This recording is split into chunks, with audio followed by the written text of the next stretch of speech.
Whatever.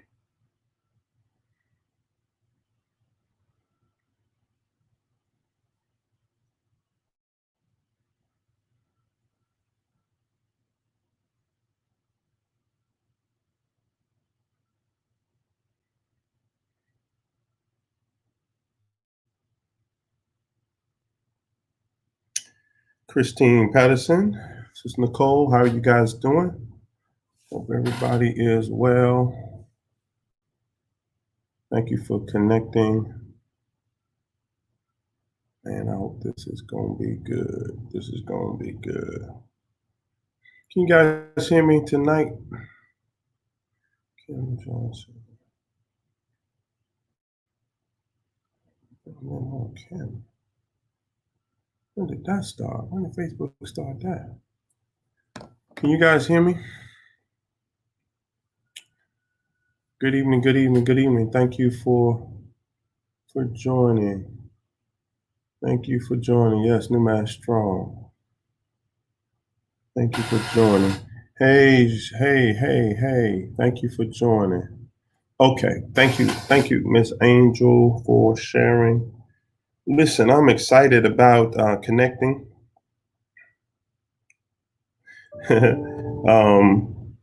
I'm so grateful to connect. And we're going to studio, so this is going to be a good evening tonight if everything goes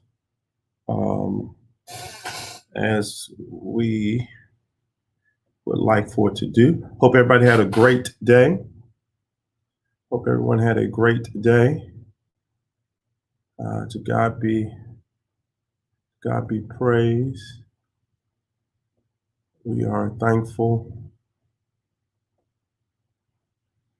for just another opportunity to connect with the congregation. This is a time for our connecting with each other. I know we did it last night, but this is a time for us to try it again. Thank you for joining us. Thank you. Invite a friend. Invite a friend. You know how we do it.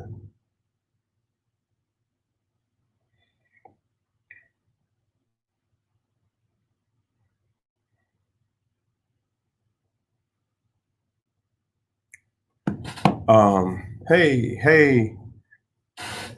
Great and productive day, Ante. Y'all know I'm a little delayed, so I'm getting your responses a little slower. So thank you for your patience navigating this new platform for us, at least a new platform for us. I'm hoping and praying it works out well tonight for us. And we're grateful. Again, I hope each of you had a great day. Thankful to the Lord for his mercy and grace in the midst of everything that we're dealing with and going through. God has been faithful to us. And for that, we certainly give him praise. I'm amazed at the resilience of our people in spite of everything that's happening around us. I'm just grateful to God for how he has certainly kept us and continues to keep us. And so I want to have a word of prayer for tonight, our time of sharing. Gracious God, our Father, we love you and we give you praise. Thank you for the privilege of this day, another opportunity to give you glory, even in context. Thank you for technology, this medium. And God, would you bless our time together as we share with the congregation and others who will connect with us, that it would be fruitful, it would be purposeful, as well as productive. But above all, it's all for your glory. So it's in the name of your wonderful Son, Jesus Christ, we pray and give you praise. Amen.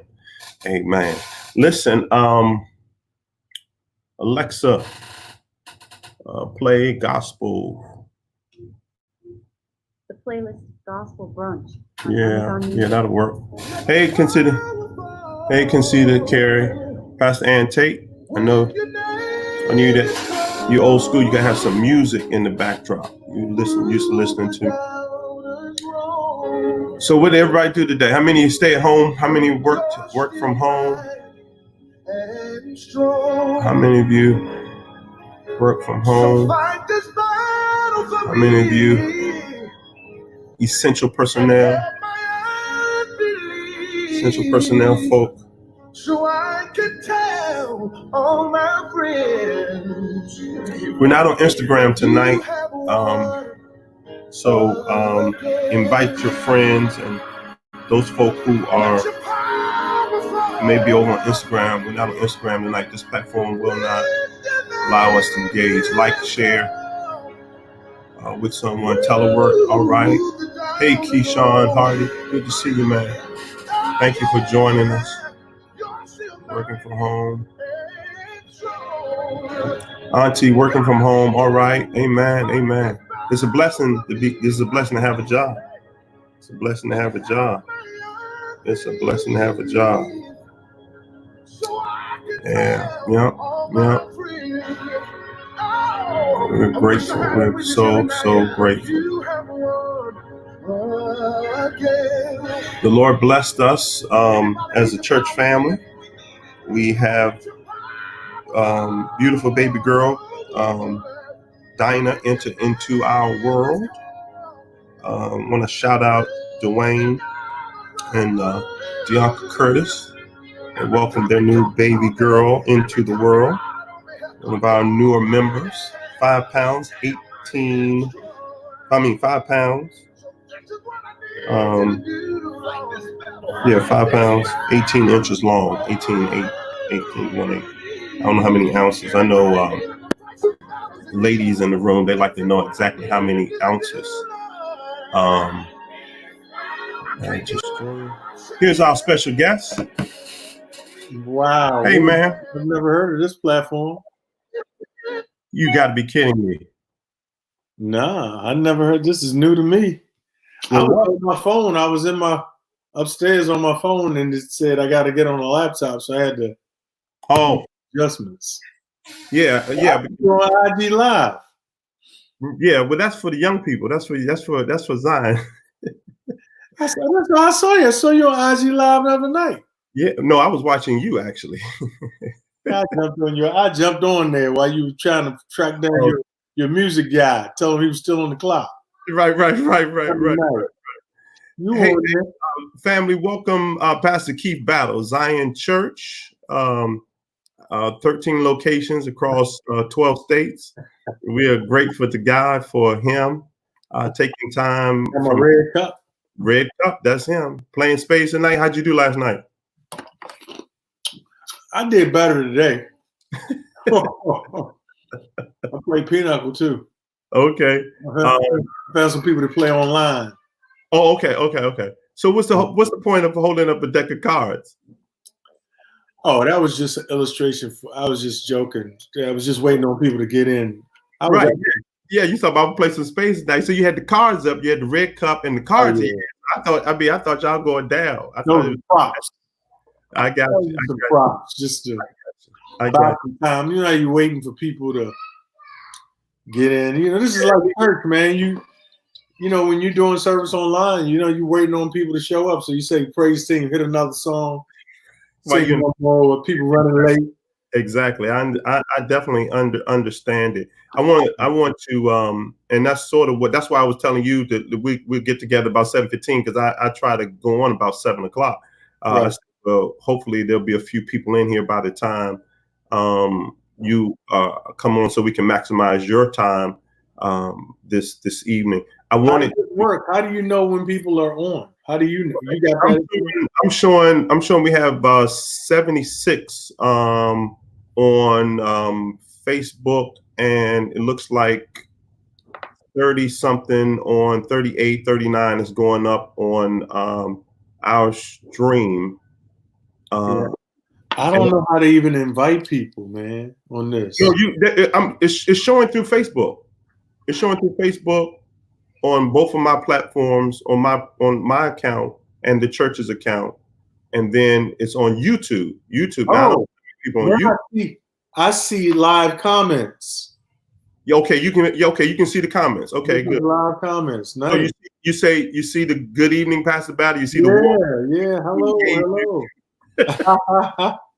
Nice. You got Yolanda Adams on. Yes, Yolanda, not Yolanda, but Yolanda. That's Yolanda. Exactly. Not Exactly. Yolanda. But Exactly. Yolanda's on too. Yolanda Bryant Meters. Yeah. So, man, it's good to see you. How's the family? Hey man, we're great. Thanks God. Thanks God. Thank God. Everybody's well, man. Good. I think we all. I think some of us may have caught the coronavirus early and just got through it. I don't know. Yeah, early on, as I follow you, of course, on social media, we lifted up in prayer because some things were, going on. You were having some issues, and your wife was getting through some stuff. So we're glad that you're up and about and doing real well. Hey, Renita Wilson, praying for you, keeping you lifted up in prayer in this season. You've been on our hearts, and so. Pastor, man. You guys invite somebody to share. We don't get this privilege often to have the likes of Keith Battle. Ricky, but I'm glad that you guys are doing well. Tell Ricky to take it away. Yeah. Am I still?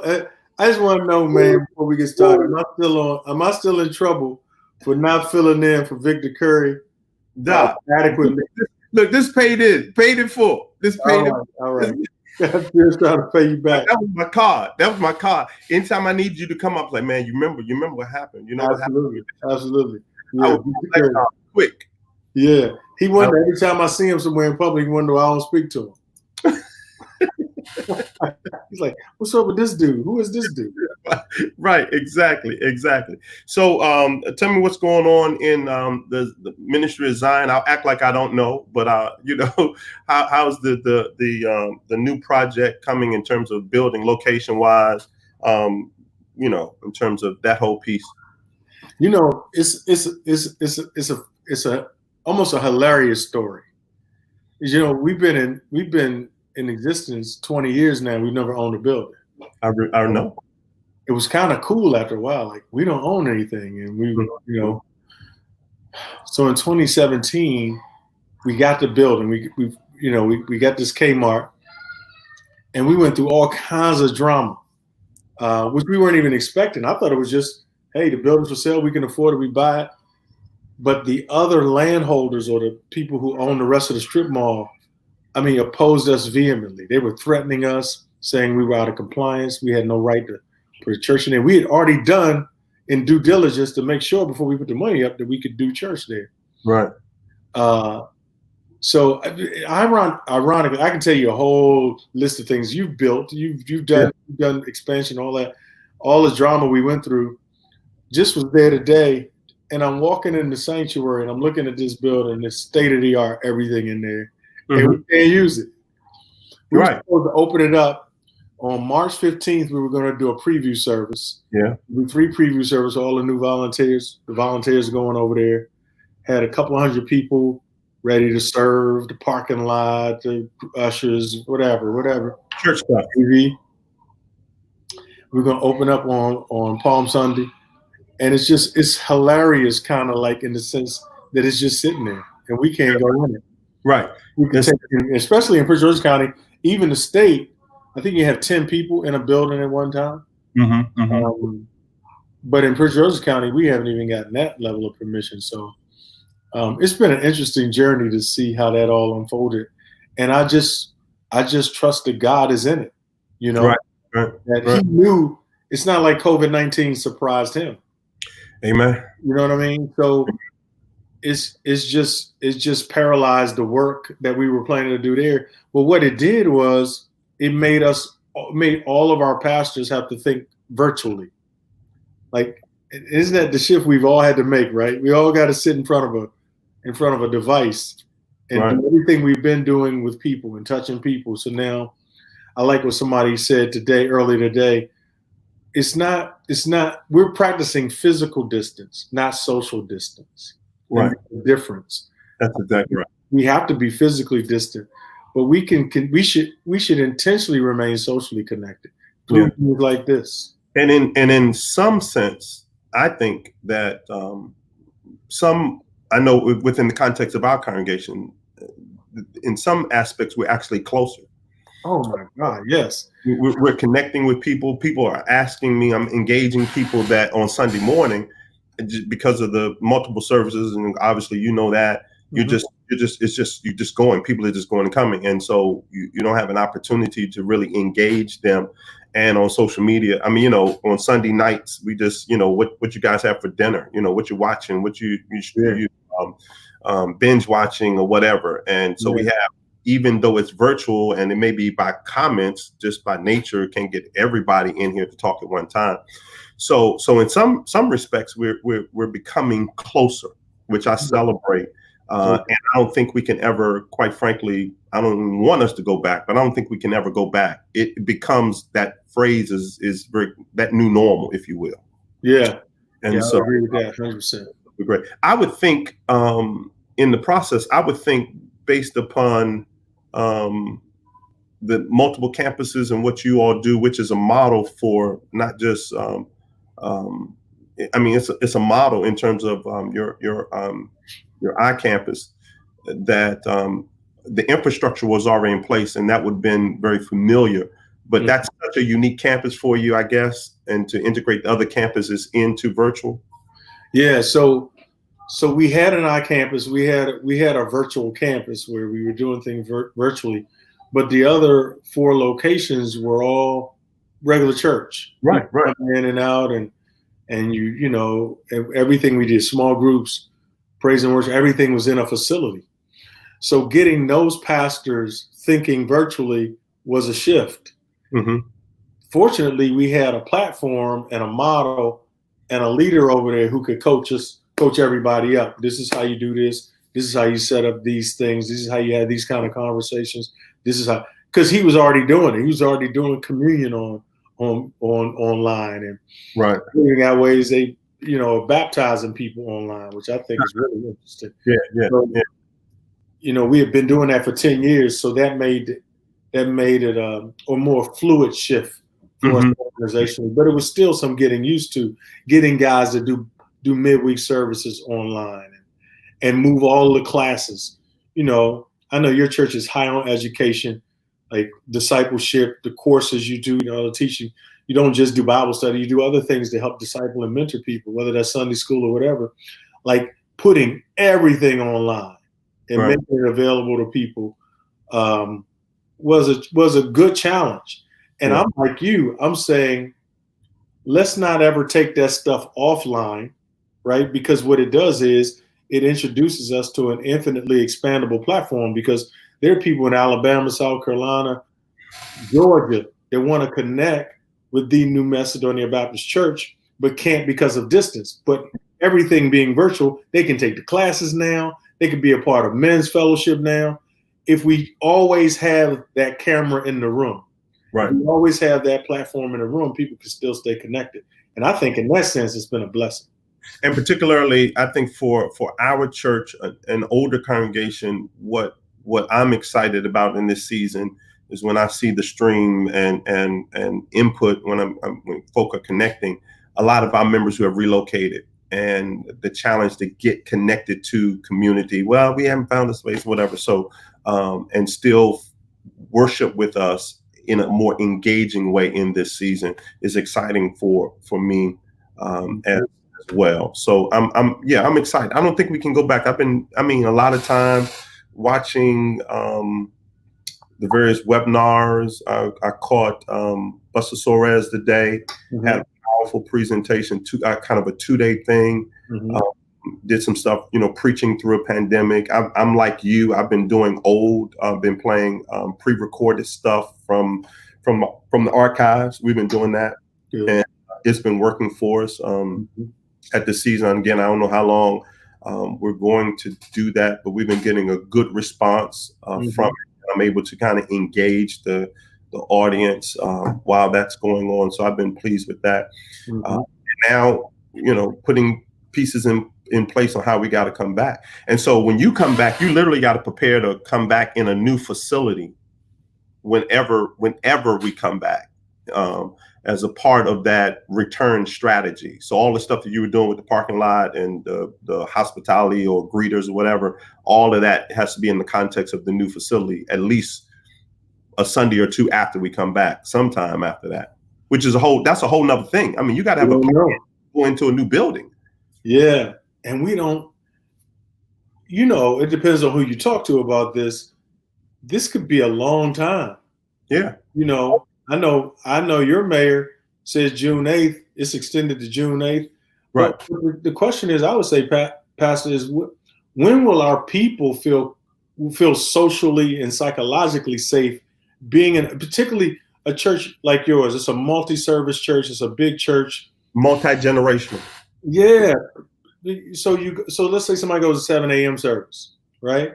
Well, how comfortable would a 9 a.m. crowd be coming into a facility that there's no way you could have sterilized it that quickly? Like everything we're doing now it's just so many uncertainties to it. Like, how do we provide that? How do we create social spacing? People, that's why we come together to connect. How you been? How's it going? How the kids, right? And now we're telling them you can't sit that close to each other, and people wearing masks at the door. It's just that haunts me to see us doing church where we can't even see ourselves, but in order to stay safe, which is part of our responsibility as shepherds, to protect the sheep too, we have to follow those protocols. So the mystery of our new building is I have no idea when we'll ever walk into it and have a service. We haven't even dedicated it. We didn't even have a ribbon cutting. We didn't do nothing, And fortunately, that in itself is a plan. All of that, logistical kind of nightmare. You dedicate a new building. You have people to come in from out of town to celebrate with you. I mean, in our historical context, that's why we dedicate a new building. Absolutely. And to put that plan, to have to overlay that plan with a strategy, is a challenge. So it's definitely, we are lifting you up in prayer. We are in the process of building campaign. We pushed it back to raise some more money prior to starting. Had a come to Jesus meeting with the contractor today and architect firm, and so some of those things are just going to be on hold. I mean, who's going to start it? Who's going to break ground? In a pandemic, right on the property where you are existing. What are you doing? I think you're going to expand the sanctuary or something. Actually, we're going to just renovate. The goal is to renovate the sanctuary, raise the roof, add more classroom space, and put a gym in place. Wow. Yeah. So that was we were hoping to be finished by 2020, and we haven't even been able to get it started. We were on track to get started, hopefully by the fall, license and permitting and all that kind of stuff, to get started to work before the end of the year. I've been trying to put it on the fast track to get that done, but it's just the brakes. We pump the brakes, and so when we get back, what's that going to look like in terms of starting? Because now, again, part of the plan of the building was to have additional classroom space. Part of we needed office and classroom space to facilitate classrooms and kind of the learning platforms that we do. But that's going to look totally different now. Yeah. I mean, they're not going to be coming on this campus, 5 days out of the week any longer. That's a great point, and it could mean that in many cases we have to amend our plans. Yeah. Because what I was saying to one pastor the other day, and it kind of shocked him. I said, man, all of our churches are the same size right now. We're on a level playing field because all of us have the same size sanctuary now. Yep. All of us have the same amount of parking spaces. It doesn't matter. Yeah. It doesn't matter if you got 400 parking spaces or 20 parking spaces right now. It doesn't matter whether you got 500 seats in your auditorium or 50 seats. We all have the same playing field now. It's called internet. Yep. And if we are willing to go into that space, because our people still want to hear from us, they still want to connect with us. And just think, we would never do this pre-COVID-19. We're too busy. Right. And by the way, I feel busier now than I was before. It's a busyness that intentionally connects with our folks. Like how many times will you and I just have a conversation like this, chopping it up about church leadership, and bring hundreds of people into the conversation? Right. Yeah. Right. We wouldn't do that, but this gives them an opportunity. It would have been an effective tool based upon our schedules and all that kind of stuff and again, trying to get you to come over here. Hey, hey Keith, I need you to come over here, and so we can, chop or whatever. I can't do it because I got this, that, other. When we could have easily done this. Absolutely. And at all. We don't realize what we can do. We have to do it this way. Exactly. And we don't even have to be, we can have on pajama pants and a button-up shirt and our slippers on, right? Of course, right? That's what we're doing. And we don't have to go fight through traffic. Don't have to, I'm actually in an event right now that they already know, like, yeah, I got to pass a friend I'm going to be meeting with. We're going to be chopping it up. So I can go back to the event, and it's basically I just click a button. Right. So when we're done, I go in another, whatever you call it, hit a link, and I'm in another meeting. Right. It actually is hosted. It would easily take me 45 minutes to get to that other place. Right. And the hopes of our folk coming out at 7:00 tonight, Right. I wouldn't invite you. There's no way in the world I invite Keith Battle without the anticipation and expectation of having at least 250, 300 people there. Wow. I'm not going to invite you to a setting. I mean, it would have to be if it's designed for leaders or something like that, or designed for married men or whatever, maybe. But generally speaking, I'm not going to invite somebody who has a national reach, et cetera, unless I'm expecting that kind of audience. It's not fair to your time. It's not good stewardship. You talked about BB Winans and last night about just, he had to be limited in terms of his appearances, his value. And so, I don't invite people that have that kind of influence without the expectation that we're going to have a good crowd. I'm not going to invite them in a slot or a space. You follow? But I think, I appreciate that about you. Mm-hmm. But I think you don't. I don't know how you view yourself. I don't view you in that category. Mm-hmm. I view you as a leader and a pillar in our church, in the Black church, as a leader, particularly in this area. And what a lot of people don't know, and I'll let your people know this in case they don't. The church that I started actually came as an idea from me going down to Martinsburg, West Virginia, and seeing what you were doing, because you actually took Rick Warren's book and actually put it into practice before anybody I knew. You were crazy enough to believe what Rick Warren said, and I was crazy enough to believe what you did. Wow. You actually turned your church into a purpose-driven church, a super traditional church in a rural city. I ain't talking about a thriving metropolitan nation's capital. I'm talking about Dudley Baptist Church. Wait a minute. Are you trying to say that Martinsburg is not a major city? Let me tell you how unmajor it is. I think I made 2 lefts and I was in Shepherdstown. I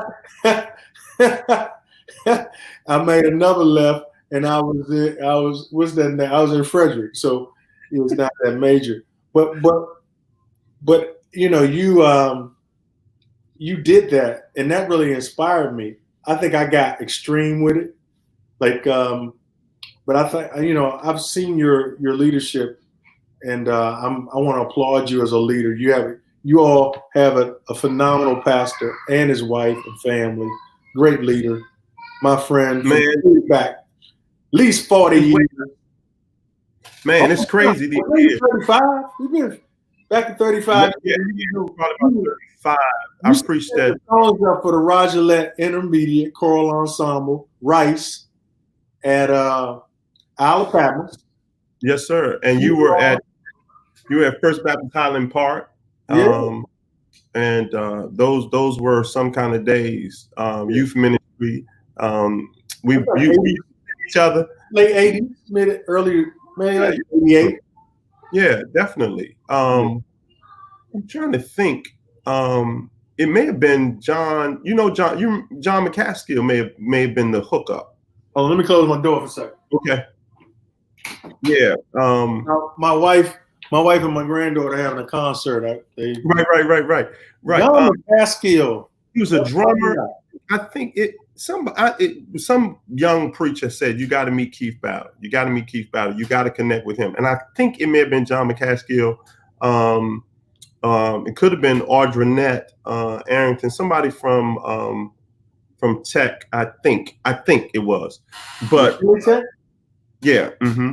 Okay. I mean, because you're a Maryland Bama. You out there in the Maryland Bama, straight up. You out, and I'm straight. So as much as Alder Patmos was like DC, Highland Park was Maryland, and the twain rarely met. Yeah. I remember, I tell this story as scarred. I remember preaching at First Baptist Highland Park and leaving the church with an offering in a brown envelope and getting pulled over, and they thought it was drug money. Wow. Yeah. I never knew that. Oh my God. Yeah. I remember that. I mean, again, it was crazy. I mean, there's small bills back in the day. They shove it in the envelope, and I'm like, man, it ain't a lot of money. Right. Night, it wasn't a whole lot of money, but and so I made up my mind that I would never live in Prince George's County if I could help it. Wow. And I didn't know that happened to you. Oh yeah, I'm emotionally scarred. I mean, you're traumatized by it. I saw you. And then I got married and moved on Metzerock Road when we were neighbors. That's right. Yeah. That's when you were making that 90-minute trip to Martinsburg. Yes, sir, Doc. Yes, sir. You were faithful, man. Yeah, and you've been a faithful friend. Hey, listen, those of you who are catching this, any questions you may have for Pastor Battle, certainly you all can engage me anytime for questions, but take advantage of these a few moments we have with Pastor Battle. Priscilla and I will be celebrating 30 years next month. Nice. I was there. I was there at Israel Baptist Church. Yeah. I was one of the groomsmen. That's right. Yeah. T.L. Rogers and Reverend Pugh married you to both of you to the dual dub. Remember my boy with the colors were purple too. One of the color schemes, like lavender, whatever. Yeah, color of the church and all that kind of stuff. Yeah, I was there. Yeah, Darlene. Remember Darlene Simmons sang? Yeah, and Hope sang, didn't she? Yep. Ricardo White could kill. Yes, Take it away. Yeah, from Pennsylvania. Yeah, right. Exactly. Like remember we used to just go stalk Sturtevant? Oh my God. That was nobody could do it like him. Yes, sir. And preach. Yes, Lord. We should just have a flashback on just because the greatest preachers were in the city. It was no question. It wasn't even it wasn't considered the DMV back then. The greatest preachers were in Washington, D.C. No question. Yeah. From Reverend David Durham. Right. Going over to Metropolitan, bring in everybody. I first heard E.V. Hill at Metropolitan. I was telling somebody that the other day. First heard E.V. Hill at Metropolitan. I think probably some of the greatest preachers I ever heard. The first time I heard them was at Metropolitan. And of course, I lived in Shaw, right around the corner from Springfield. So L.B. Jones would bring in Rob West. But God. L.B. Jones was a killer. Oh, no doubt. Those pastors, Terry Streeter, the guys who were bringing them in was killers. Yep. You're right. But you're right. When we get to hear some of the greatest preachers in the country. Yep. And they were clustered too. Churches were clustered in Northwest. You start spreading out a little bit in Northeast. That's like over here, like New Macedonia, east of the river. It was a sleeper and just growing and growing. Old Man Walls was just building this over here, and nobody even kind of quote unquote knew about it. I remember the first time, and my pastor and Pastor Walls were really, really tight. Both of them from North Carolina. George Rogers? Yeah, they're from North Carolina, and my pastor was about 10 years, I think, a senior of his. 10, and so it was that kind of relationship and mentor kind of a piece, and so that's how I knew New Macedonia. We had a regular fellowship. I was going through some old stuff, and it was just absolutely amazing to me. Some of the folk who came. Remember when D. Lee Owens hit town? Oh God, yeah. I got a D. Lee story too. I know you do. Yeah, we took over his building, and his church was called Zion as well. Exactly. Yeah, so I know the story.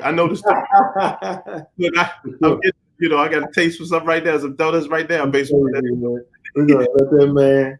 Darius Tremendous preacher. Willer asked, "Why wouldn't you sing with the Brotherhood back in the day?"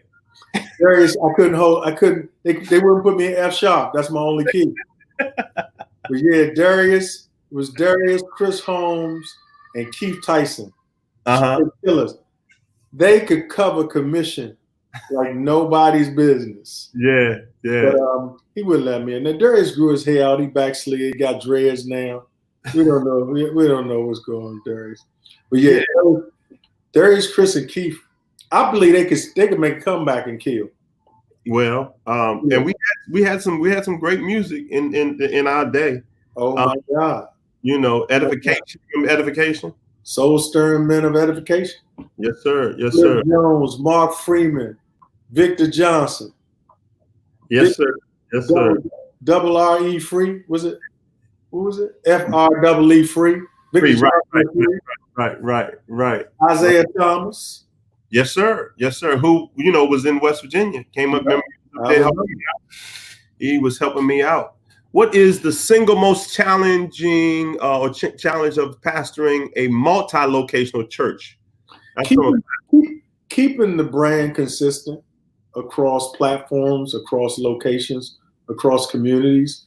You have to give a certain level of autonomy to leaders if you want leaders on your team. You can't have clones and puppets. You got to give them some level of autonomy, but you want the DNA to be consistent. Because you don't ever want to walk in a Chick-fil-A and it not really be a Chick-fil-A. Right. Church means something. It means something to me. It means something to the people who connected with it. So I want them to be able to walk in any Zion Church location and there be some level of consistency. And that can be hard when you have different personalities leading a local campus. So what we've done is we've allowed them to have their nuances. So one guy's very family oriented. So he'll do a lot of carnivals and events for kids and Halloween alternatives. The other guy's very outreach oriented in Fort Washington. So they do a lot of outreach and missions work. The guy, Washington. My cousin's church. Yeah. So, Stephanie's part of that. Great. Stephanie's one of the sweetest people in history, right? So you want to, that's the biggest challenge for me is keeping the brand consistent. There are other challenges, obviously, but that would be the one that comes to my mind first. I didn't know people were answering questions, man. I'm sitting there running my mouth. Let's get to the questions. Yeah. I mean, I just saw a couple of them that popped up, and again, okay, I encourage them. What the other thing that they do in this space for the first few minutes while we were, doing that piece, they get to speak to each other that they haven't seen. They haven't seen members. Hey, yeah, whatever. And of course, by being on Facebook, it's not just New Mass. Like Darius, he's extended family, but not a part of the New Mass family. But he joined us, and we're delighted to have him. It's always good to have a gathering when you have a musician available. No, but that's good. That's good stuff. That's good stuff. So any other questions, please just put them in there. I don't think I missed any. I may have, but I don't think I missed any. Tell me about tell me how things with the book. I know if there's a cycle of books. Mm-hmm. There's a cycle in terms of when it's released and the book tour and so forth and so on. But how are things with the work? And is there a plan for follow-up or what's going on in terms of that whole overall ministry? I know one of the things you said last night is that you, and even alluded to earlier, that you're spending more time counseling in this season because it's a very stressful time for marriages and relationships. And so tell me how the book has done for you, and what impact on the overall ministry of Keith Battle and Zion Church has the book had? So I wrote a book on infidelity called Why Men and Women Cheat, psychology, and I didn't know where it would go. I didn't know how it would go or how it would be embraced in the church, because the title can be misleading to some people. Think it's almost teaching people how to cheat or something. So, but what it's done is, it's now like I'm the go-to person for people, even pastors, to send people to when somebody's been unfaithful. And the trauma that creates in a family, Right. it's hard to overcome in the process. So it's arduous work. Yeah. Rebuilding trust, seeing, cutting off the other relationship, making sure there's ties that are severed and there's accountability. So it's very challenging work, but it's a space that I feel comfortable moving in and ministering in. What I found as you talk about cycles in books is that when that book took off, the other book on leadership actually kind of got hooked to it. Because when people find out they like your book, they want to know what else you wrote. And so the other book that I finished in 2015 probably hadn't really been selling since 2016, 2017, just started selling again because of this connection. I have a relationship with a company now that's considering relaunching Side Chickology from a bigger platform. They're thinking about me. They want me to add a chapter to it and redo it. And somebody may buy it. That I feel comfortable with getting it more exposure. Because book sales are really about exposure. Like either you got a book that just catches fire and everybody gets it, but really it's about your platform. Right. And someone is interested in putting that book on their platform and republishing it or rebranding it or whatever you call it. I can't even think of the word, but it's going to relaunching the book, a new book launch. Okay. So that might happen probably, but again, these were talks in 2019 in the winter that all have been stalled by COVID-19. Right. So I don't think personally it's a great time for anybody to be putting a book out because people are looking at surviving now and they're not really spending a lot of time reading, but that could happen in the future. But something you mentioned that really, really got my wheels turning. When you talk about having a multi-generational church, one of the things that has challenged me in this pandemic is how can I get younger people, millennials who are ostracized many times, at the table of strategy, at the strategic table to help us navigate. Excuse me. Thank you. To help us navigate through this whole, what we might consider obstacles, how they might help us. I got you. We've been looking at what kind of young people we can get at the table and really focus on them. Yeah, Joe was ready, didn't you? Yeah, man. It's going to be imagine first service when somebody sneezes. Right. Look. 40 people left the room. Oh my God! Without even announcing. The whole section clear out. Let them start coughing real bad. Right. So anyway, just like how have you dealt with that? When you have such a wide, diverse audience.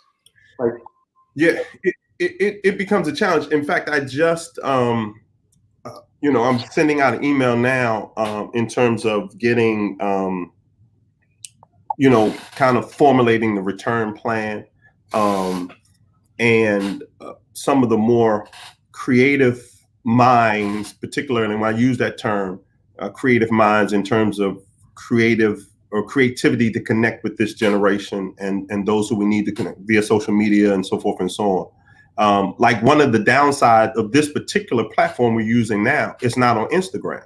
So it's not like a lot of your followers last night who they enjoy engaging their pastor, whatever the context is, they would love to hear this conversation.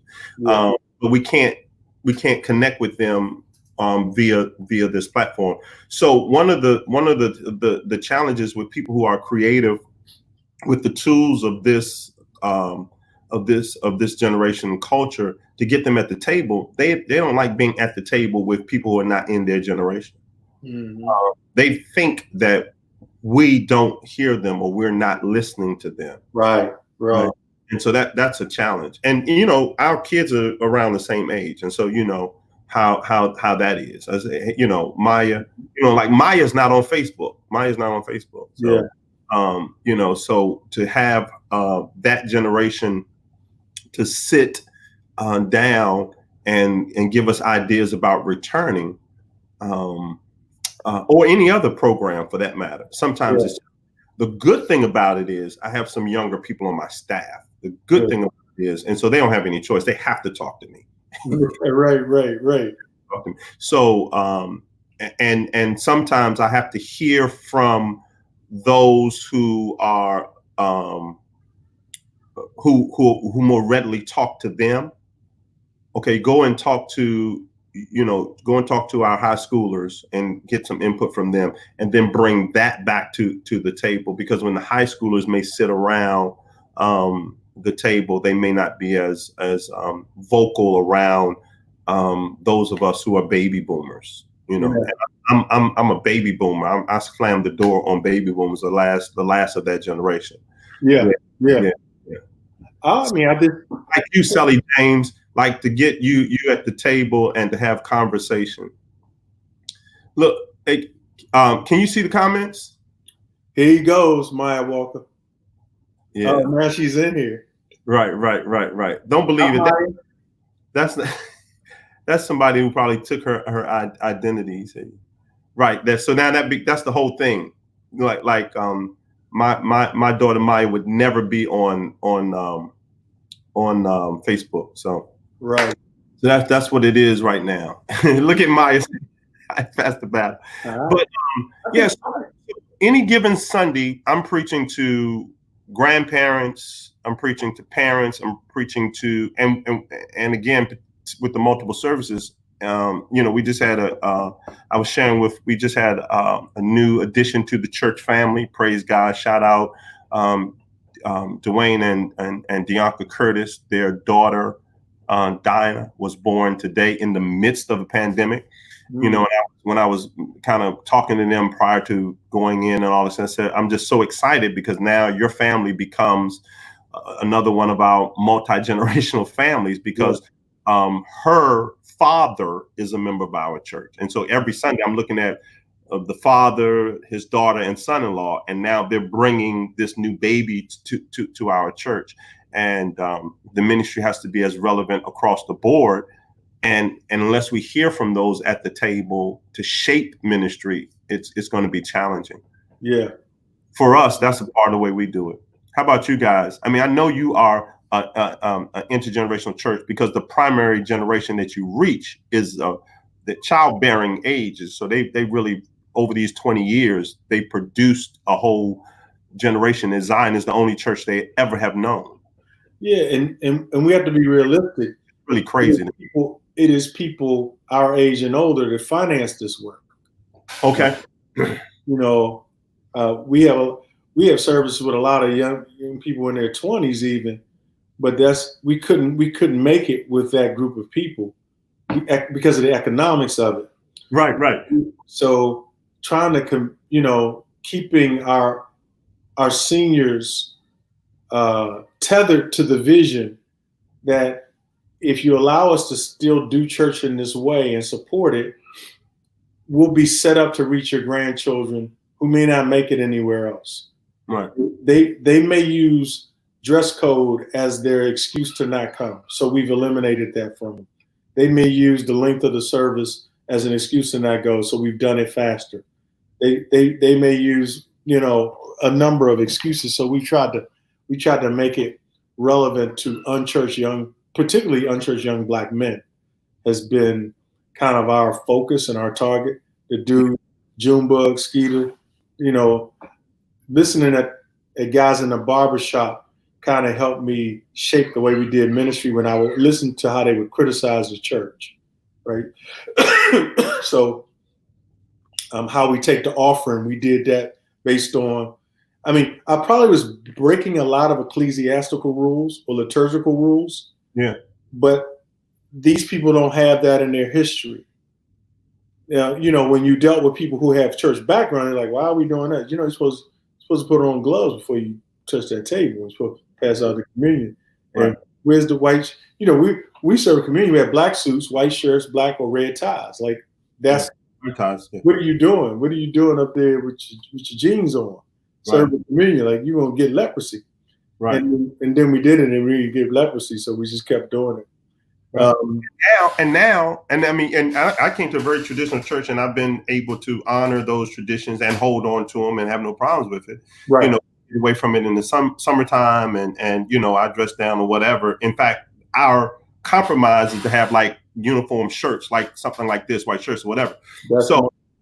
But now, in order for us to take communion, folk got to provide their own elements. The last 2 months, we've had communion online, and they had elements: no white shirt, no white ties, no gloves or whatever. So again, and we certainly can't. We don't know when we're going to be able to serve communion, the Lord's Supper, in the context of corporate worship. Even when we come back, those things are kind of off the table. At least you can't pass anything anymore. Right. So that's a powerful point. And so now, you and others who were trendsetters and rule breakers and ecclesiastically bending all of the traditions. Thanks, Ryder. You know, another thing we still experience is I went to the office today to pick up some masks that we purchased for first responders. We still have people that they just don't give online. They don't pay, Givelify. They won't text to give. They still sending their checks. They can't put it in the bucket, so they put it in the mail. Right. Or drop it off. I can't. I got to have people here because they're going to drop it off. And that's another thing. The more people we can get on electronic giving, the more we can actually protect them and our team. But you have that, and you appreciate. I appreciate the fact that they're that disciplined that they will drive a check to the church building. Yeah, they're serious about their tithes and offerings. Yeah, my father caught the bus. I said, you don't have to do that. You don't have to do that. He catches the bus to bring his offering to the church. That's commitment. Yeah. Pandemic. Yeah, exactly. And I told him, I had to kind of stop him from doing that. Is there a predominant demographic in Zion, or does it vary along geographical areas? Being multi-site, that question in terms of, Fort Washington folk, are they really Fort Washington folk? That's a great question, because I was, most of us are pastoring a church, and our congregation is not in our neighborhood. Right. And in our context, in terms of historically speaking, like my home church, Isle of Patmos was in Southwest, Northwest, Southeast, and Northeast. And now, in terms of the present location, that's not the order. I think it was Southeast, Southwest, Northwest, Northeast is the exact order. Back in the day, Pastor Rogers was known for pastoring in every quadrant of the city, right? Mm-hmm. So when he was in Southeast, people who joined, they followed him to Southwest. The people who in Southwest followed the pastor and church to Northwest, and all went to Northeast, and everybody went out to suburbs, and they're coming back into Northeast. So that whole thing in terms of that. But so have you looked at that in terms of design? Yeah. We tend to be more geographically connected when we open up a new campus because it's strategic in there. So we look at our database and we'll see, we have this X amount of people who are in the Clinton, Maryland, Upper Marlboro, Brandywine area. We know that's a hot area for us. If we land somewhere, Waldorf, Fort Washington, we got a base there that we can work with. And we encourage them, make that your campus to start to grow it with. So we think geographically, it is more connected to, like, people in Woodbridge do not live in DC or live in, if they're in Virginia and Alexandria, they can go, they're more than likely to go in that direction. Demographically, though, our avatar is a 32-year-old unchurched Black male. Okay. That's kind of who we're kind of, he was a little younger when I was younger. Yeah, Zion Zeke. Yeah, we call him Landover Larry. Landover, we have different names for him. Yeah, he's a guy. We have a picture of him. He's locked. His jeans are hanging down. He's tatted up. He's got multiple kids, no real commitment to a woman or a family. For him, a successful year is to not maybe get locked up, and just trying to get him traction in his life. He may have done some time in DC jail, may have been in the system, but we actually have a big outreach in DC jail because of my dad, more so than Upper Marlboro. But he's kind of our heartbeat. And I tell you, man, when Ahmaud Arbery got killed, it just refreshing that burden I have for unchurched Black men, because they were, Pastor, when we were coming up in ministry in the '80s, the late '80s, it was a endangered species then, the Black man. During the crack epidemic, when Black men were being killed in gun violence, and we still facing that now. They're being killed by police or by law enforcement officials. So I've always been burdened by that guy. And the reason why we focus on him is because I feel like if we win him, his sister's gonna come, his mama gonna come out of curiosity. Well, who got you in church? His children will come. If he get him really discipled and mentored in Christ and really walking straight, his circle will come. Because women are more open to ministry than men are typically. Men tend to resist it. So that's our avatar. And this is what I tell our guys. When you're having service, if he's not in the room, be very concerned. We've gone in another direction. And Fort Washington happens to be our churchiest campus. Because we got Leah leading worship. We had John there.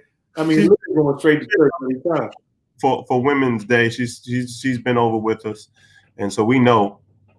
I mean, Leah's anointed. Anointed.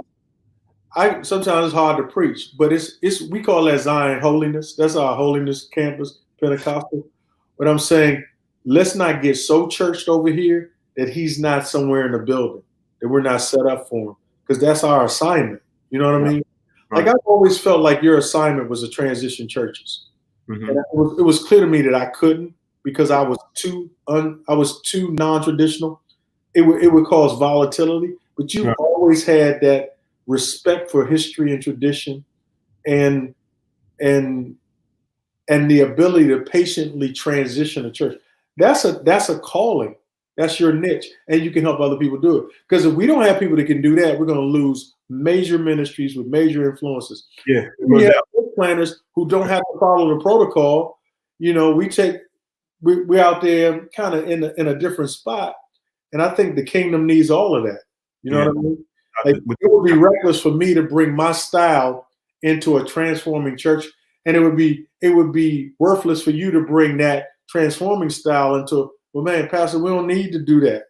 We already do. What you doing? Like, you know what I mean? Yeah. Without knowing our call, knowing our niche. Yeah, and of course, that's conversations that we've had in the past. As even when back in the days when we're talking about back in the '80s or whatever, when we were doing youth ministry and so forth and so on. But when we got to the point to start candidating and assessing, just the itch, the pastor, there's a couple of guys on here, younger guys. That are connected and going through the process of candidating and whatever. And, when you get turned down and all this kind of stuff, because some of that plays into it as well. One of my first candidacies was. Where? St. Paul. Dudley Baptist Church. Oh, no. Yeah. Okay. I forgot. They asked me to pastor that church. I do know. I said 3 names. Do you remember the 3 people?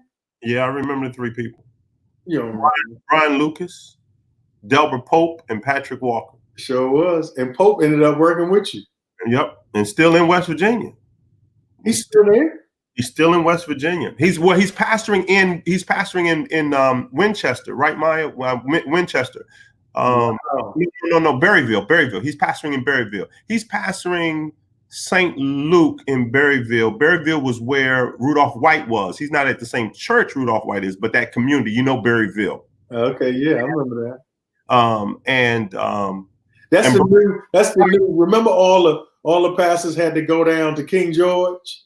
Or out. Now that was y'all's road down there.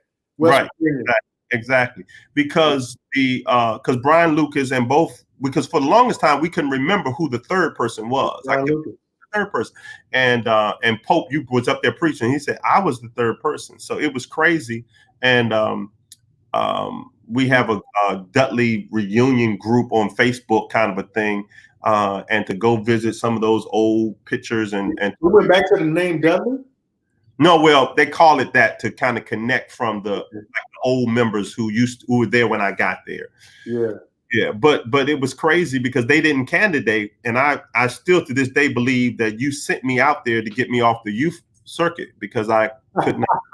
I was doing good, youth revivals and so forth and so on. So when I left, it was like that was wide open. Wide open, baby. But it was no interest in pastoring back then. Exactly. Wasn't it? 1990? Yeah, I went there in 91. I had no interest in pastoring then. Yeah. And I think it's because of some of the early stuff. And I remember back in the day when it was, you went through this phase with, and I'm not trying to start you're filling up your inbox, but fraternities and sororities and Masonic orders, you was hitting it hard. I was wild, man. Last night, chick, you was talking about how that demographic that supports the work of Zion Church, and because of some of the younger people, whatever. And I was thinking, I meant to say something when you said that, like the young lady, I'm about to say the chick, but the young lady who was online with you last night, she's working on her PhD. She'll look 30. Right, and she's a adult. In this season, she can't help that building in this season. Right, that when she gets through, Absolutely. You definitely banking on the future because she got knows. Absolutely. Teaching down the time on that that Sears, being a cashier, Sears and Roebuck. Right. As they struggle, they're taking discipline to the next level. No doubt, man. No doubt. But man, listen, I don't want to take up your time. I knew it would go fast. I appreciate the work. It helps me. This has been for me when I've had these conversations, and I've been watching others and doing it and connecting in forums and stuff. To me, this has filled the void that from a pastoral perspective, the time that I have before service and after service with preachers who come, or going out to eat with preachers. So that fellowship piece, this is what this has done, and then have the opportunity for our congregation or those who follow us to just to eavesdrop, because I do believe iron sharpens iron. And I want to thank you for being a friend, a brother across these years, and a model now for ministry. It's funny when you talk about how you modeled and now how tables have turned, how now you become a model for so many of us. I'm very, very proud of what God is doing and will continue to do in your life. New Mass, give some love, show some hearts and all whatever y'all do on the platform. We love them. Give the family love, man. Think about this. So this is like us going out to eat after service, right? But the church went with us. Imagine what that bill would have been like at Denny's. No, at Hot Shop on 450. Right. Or IHOP. For sure. Love it, man. All right, man. Take care. Appreciate you. I don't even know how to. Oh, I got you. Yeah. I get rid of you. Hey, family. I hope you guys enjoyed that time of sharing with Pastor Keith Battle. As I work through this platform, I'm hoping to bring in some other guests. I know there's some things there are a whole lot of options for us on social media in this season, but I hope that was engaging for you. And I hope it was a blessing to you, most of all in this season. I'm looking forward to some other conversations that we're planning to have some colleagues, some friends who will come in and talk and share with us, will challenge us, will stretch us, but also kind of relax us in this season where we see so much tension and so much is going on around us, and help us to really manage in the midst of this pandemic. Thank you for joining me tonight, and Pastor Battle. We appreciate so very much. You can do a Google search on Keith Battle to get the book and both of his works, as well as being able to connect with him online. You can certainly, I encourage you to do that. Tremendously gifted, student of the Word of God, doing some tremendous things as it relates to leadership. And I'm very, very proud to call him my friend as well as my brother in Christ, making tremendous impact on the kingdom of God. And we're grateful to God for him. So thank you so much for joining us. Remember, we are the New Macedonia Baptist Church, where we demonstrate God's love and we disciple God's people. And even in this season, we are New Mass Strong.